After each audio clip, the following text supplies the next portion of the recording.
mon expérience en Thaïlande date maintenant de 24 ans. Je suis arrivé ici sans l'intention d'être un entrepreneur comme je le suis aujourd'hui. Mais bon, la vie m'a conduit jusqu'ici et j'ai eu l'occasion à travers quelques discussions avec des amis, d'avoir une idée d'entreprise qui était donc la fabrication de matelas en latex. Ici. Donc je me suis attaqué à ce projet-là, qui était d'ailleurs un projet, on va dire, vert, un projet écologique. Et c'est une chose auquel je suis très attaché. Et la deuxième corde que j'avais à mon arc, c'est que j'avais déjà une expérience en fabrication de machinerie en France qui m'a servi. Sinon, j'aurais pas pu le faire. Donc voilà, donc on a commencé à chercher des investisseurs parce que je suis arrivé ici en 98 dans une année qui était noire au niveau économique. Donc il a fallu se retourner. Donc c'est bien tombé. Et j'ai trouvé des investisseurs. J'ai été un petit peu partout dans tous les pays pour aller chercher des informations. Et on a commencé la fabrication avec un jeune associé en 2003, exactement. Voilà. Donc ça n'a pas été très facile parce que je ne connaissais rien au métier. Mais néanmoins, bon, avec persévérance, travail au quotidien. Ici, c'est pas les vacances. Hein. Ce n'est pas les vacances quand on travaille ici. Et on a réussi, donc depuis autant d'années, à devenir leader régional ici en Asie sur ce produit, un produit exceptionnel. Voilà, donc c'est rapidement brossé. Il a fallu bien entendu passer par des tas d'étapes qui sont des expériences des fois très douloureuses. Perdre des capitaux, une fabrication qui n'est pas du tout bonne, à la limite de faire un dépôt de bilan tous les jours, parce qu'on ne sait pas à quelle sauce on va être mangé. Donc tout ça, c'est lié à un objectif très clair dans la tête des entrepreneurs qui est d'aboutir. Voilà, c'est-à-dire vous avez un objectif, il faut aboutir. Il va falloir payer pour ça, rien n'est gratuit. Oui, alors effectivement, bon, bah, comme tout le monde, comme beaucoup de gens, comme beaucoup d'entre nous, on a été affectés, très affectés, plus ou moins affectés. Pour ma part, la crise du Covid m'a préservé momentanément parce que le produit que je fais est un produit de cocooning, un produit domestique, et les gens ont pensé à pouvoir à chez eux et acheter des produits.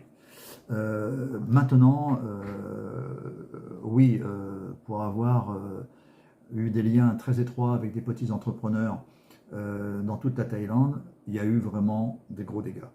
Il y a eu des gros dégâts parce que la première chose, et tout le monde le sait, c'est le tourisme qui a été touché et tous les services corollaires au tourisme. Donc là, vraiment très gros dégâts, à part dans les grandes chaînes d'hôtels et de restaurants qui ont pu subsister grâce à des fonds de support. Là, ça a été grave.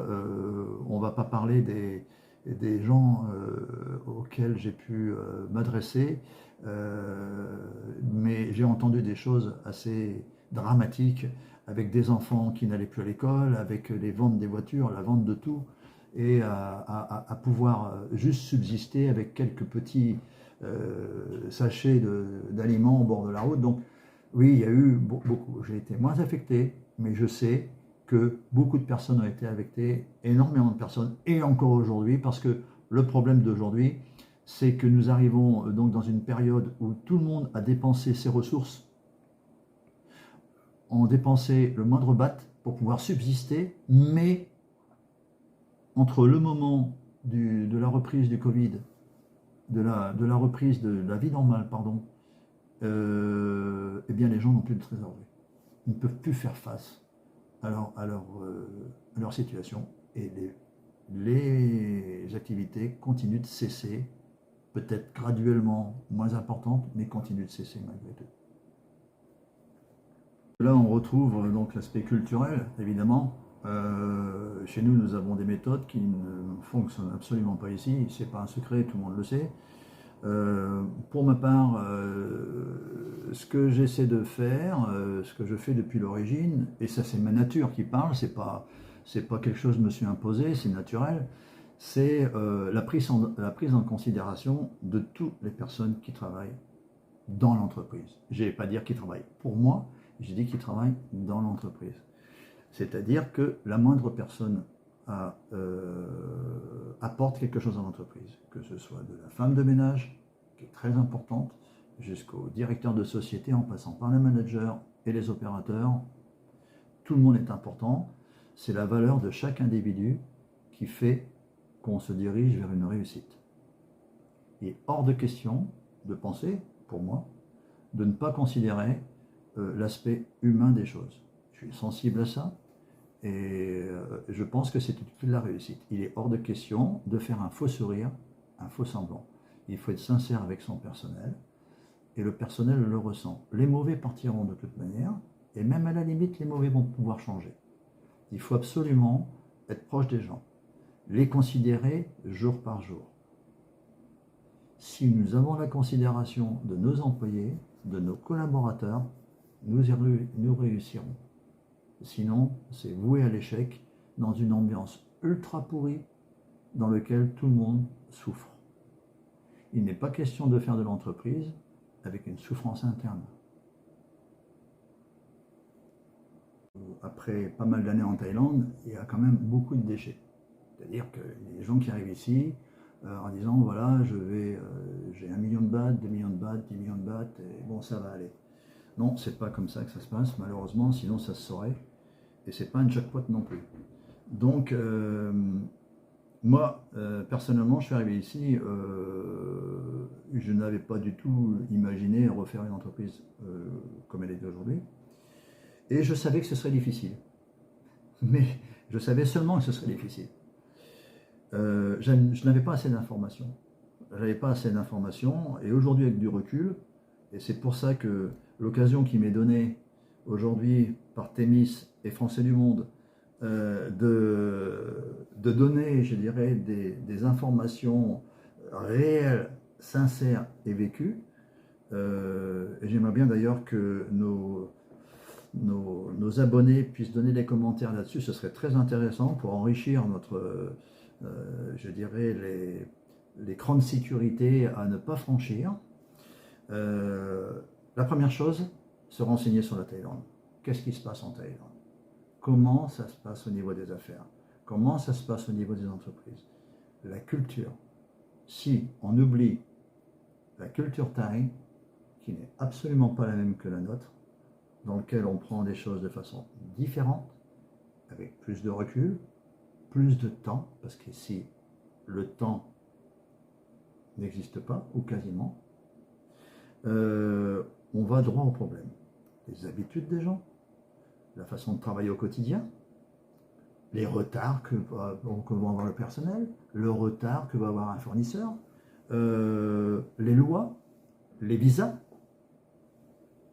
J'ai entendu parler récemment de visas et des work permits avec portage salarial. Je déconseille fortement le portage salarial. Si c'était temporaire, ça peut fonctionner.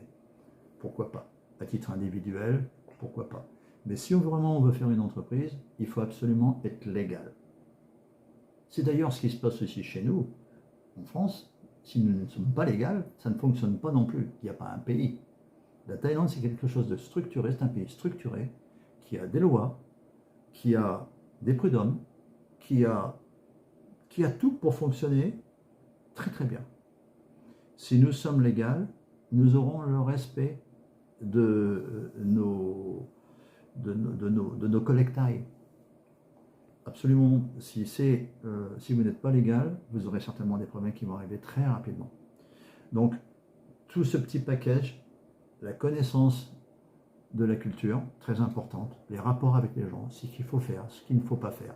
Ce n'est pas vous qui allez imposer ce que vous voulez faire à coups de marteau. Ça ne va pas fonctionner ici.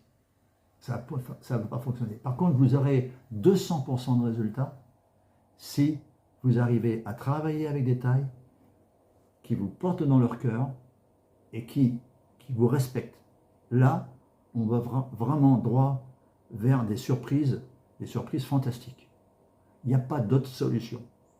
Si vous voulez être respecté, respectez les gens qui vous accueillent.